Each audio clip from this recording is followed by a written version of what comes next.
Et du Saint-Esprit, ainsi soit-il.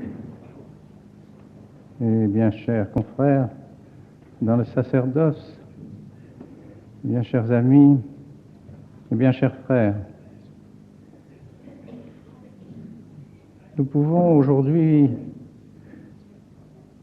nous demander pourquoi l'Église a-t-elle choisi le jeudi saint pour demander à l'évêque de consacrer les saintes huiles. C'est à mesure que nous approchons du grand mystère de la rédemption de notre Seigneur de ce jour du vendredi saint, ce jour qui sera celui du sacrifice de notre Seigneur, ce jour pour lequel notre Seigneur est venu ici-bas et s'est incarné.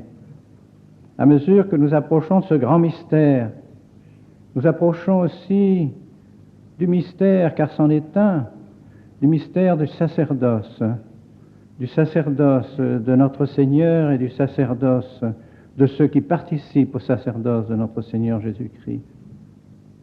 Et c'est précisément ce jour-là que l'Église a choisi pour la bénédiction des saintes huiles.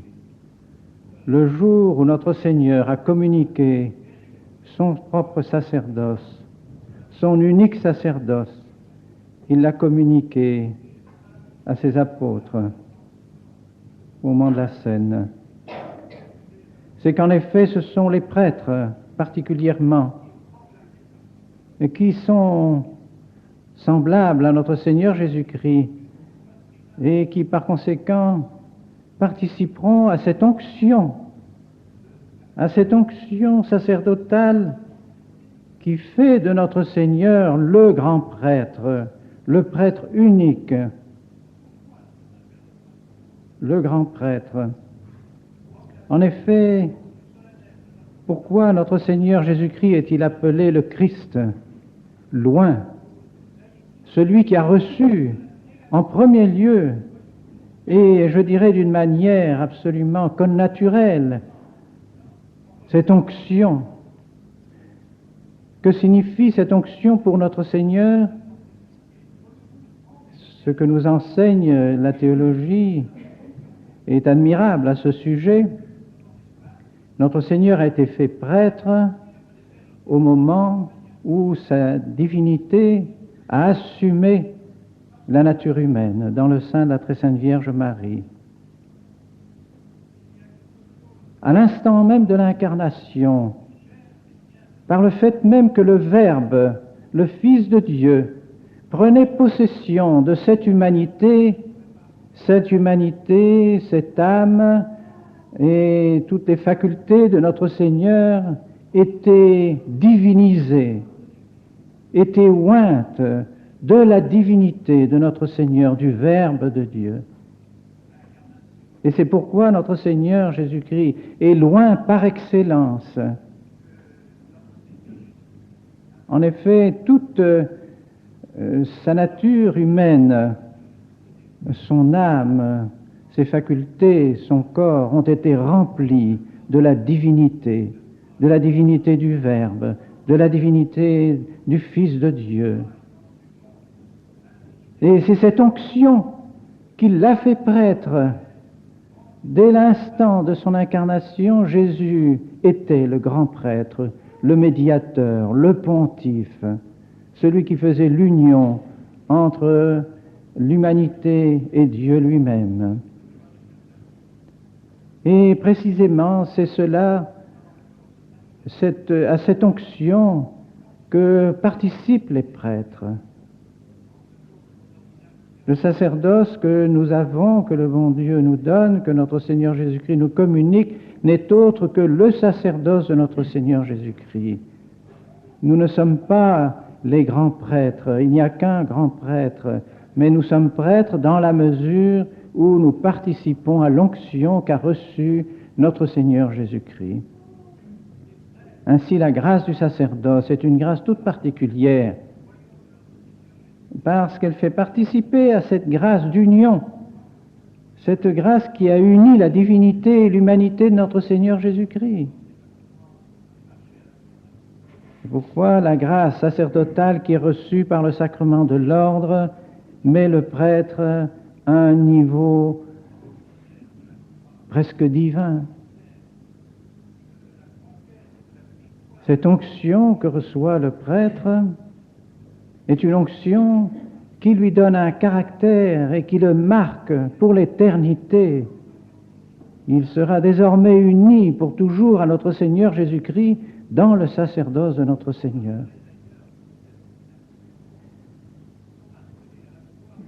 Et non seulement le prêtre est celui qui reçoit cette onction, celui qui est essentiellement aussi oint de la divinité de notre Seigneur Jésus-Christ par le sacrement de l'ordre qu'il a reçu par la grâce du sacrement de l'ordre, mais l'Église lui demande au prêtre d'utiliser précisément les saintes huiles pour oindre tous ceux qui recevront le sacrement de baptême, le sacrement de confirmation, le sacrement de l'ordre, le sacrement de l'extrême-onction. Dans tous ces sacrements, le prêtre use de saintes huiles. Qu'il s'agisse de l'huile des infirmes que nous allons d'abord bénir en premier lieu, qu'il s'agisse ensuite du saint crème et de l'huile des catéchumènes, toutes ces saintes huiles serviront à consacrer, serviront à faire participer aussi à la divinité de notre Seigneur tous ceux qui recevront et qui seront oints par ces saintes huiles. Notre Seigneur n'a-t-il pas sanctifié ces huiles lorsque, au jardin des Oliviers, avant de monter sur la croix, notre Seigneur a offert son sacrifice déjà au jardin des Oliviers, dans son agonie. Il a en quelque sorte mêlé sa sueur, son sang qui coulait déjà au jardin des Oliviers, avec cette huile qui venait des oliviers, de l'huile d'olive. Il y a là certainement un mystère que le bon Dieu a voulu réaliser, que notre Seigneur a voulu réaliser. Eius livore sanatisumus, nous sommes guéris, nous sommes sauvés par les sueurs de notre Seigneur, par son sang qui a coulé. Et tout cela est signifié par les saintes huiles que nous recevons.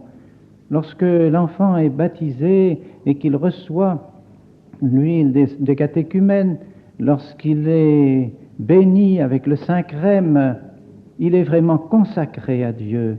Il reçoit une participation à la divinité de Dieu, divine consortes naturae. Il devient vraiment participant à la nature divine.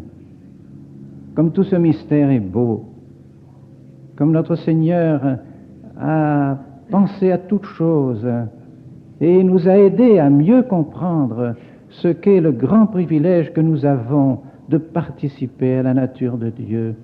Il nous le montre d'une manière sensible. Nous avons besoin de ces signes sensibles afin de mieux comprendre la grande grâce que le bon Dieu nous fait en nous faisant chrétiens, nous baptisant.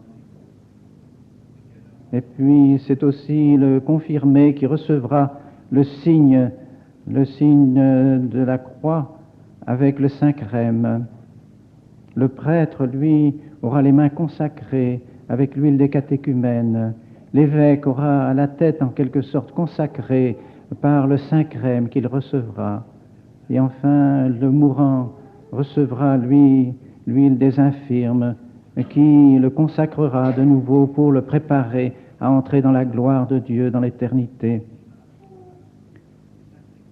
Comme tout cela est beau et comme tout cela est émouvant, nous entrons vraiment là dans le mystère de l'incarnation, dans le mystère de la rédemption.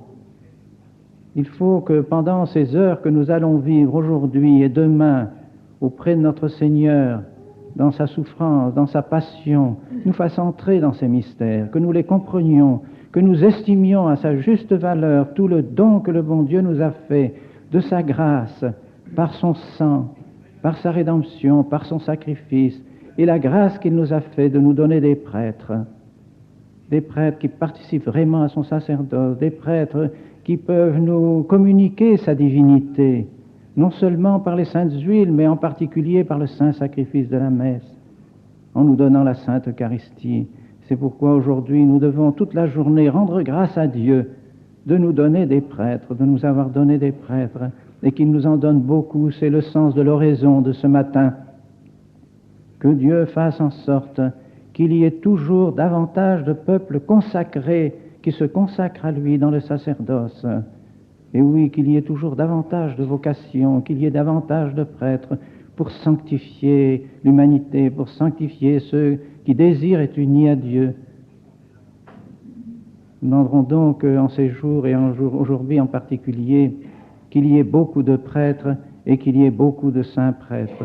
Nous demanderons à notre Seigneur Jésus-Christ et aussi à sa Sainte Mère, qui est la mère du grand prêtre et qui certainement dans son cœur nourrit le désir de voir beaucoup de prêtres s'unir à son divin Fils et au sacerdoce de son divin Fils, au nom du Père et du Fils et du Saint-Esprit. Ainsi.